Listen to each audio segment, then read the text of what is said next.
All right, this is going to be a quick video on how I took the base off my, I think it's 1958 Craftsman 150 drill press. I've already had it apart, so I'm just going to tell you what I did, what worked for me. This was my grandpa's drill press that he gave me. It sat in his garage for 40, 50, 60 years. I don't even know how long it was given to him by a neighbor.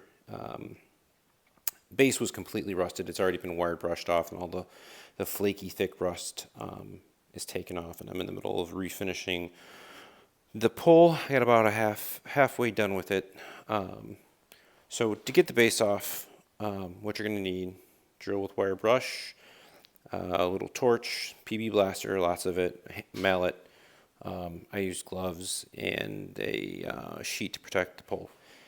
Before we get into it, let's talk about how it is held on in place. The pole is held on by 3 rings. You have a ring right here. There's a cavity, another ring here, and it makes contact on the bottom here at that ring. And there's a cavity as well in here. It's just open space inside. So the front, or the top cavity here, is where this wedge sits. And that set screw pushes on the pole to keep it in place. So what you need to do is take out the set screw that's there normally. I filled up that hole with PB blaster. Since it's a pretty good sized cavity, it took quite a bit of PB blaster before it started kind of leaking out and running around. Also, I had PB blaster sitting around the top for probably about 4 or 5 days. Kept on spraying it over and over again. While the PB blaster was soaking in that top hole and it was leaning up on its side, I have it resting on a milk crate and a 2x4. Use whatever. I took my drill and then with the wire brush went all inside here, got off all the loose flakes. I sprayed a ton of PB blaster in around the base so it would get in underneath it.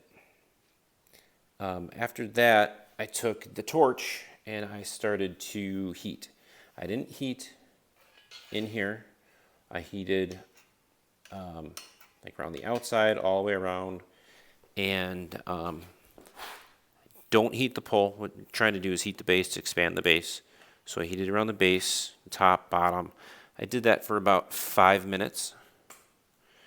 Then after I was done with the torch, I put I used an old sheet, rag, whatever, and put that on the base so if I hit the base it would kind of protect it. I took my 2x4,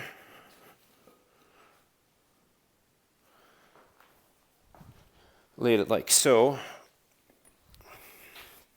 and then took a mallet and tapped the base. So when you hit the base like this, it slowly pulls it off. As you can see, it wants to slowly pop it off each time you hit it. My base has already been off, so it's moving fairly easy. Now, what it looks like after the base is off, hold on,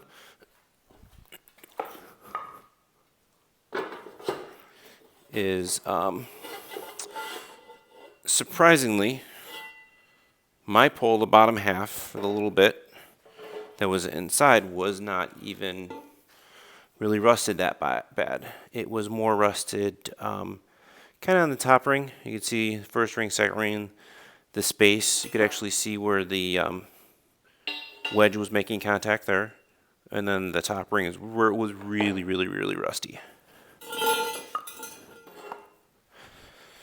But inside here, if you could see, you have this top ring. You have the cavity where that wedge sits. And then on the bottom, you see the, get it so I don't drop it, the other ring, which it was only in here maybe a 1/4 inch.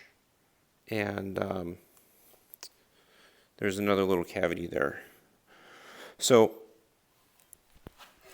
I went through, I think it was about 4 or 5 2x4 blocks before it came out. It wasn't as hard as I thought.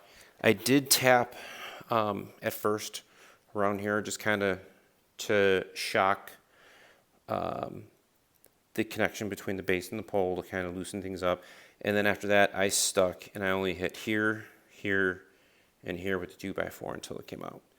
So I hope this helps you guys.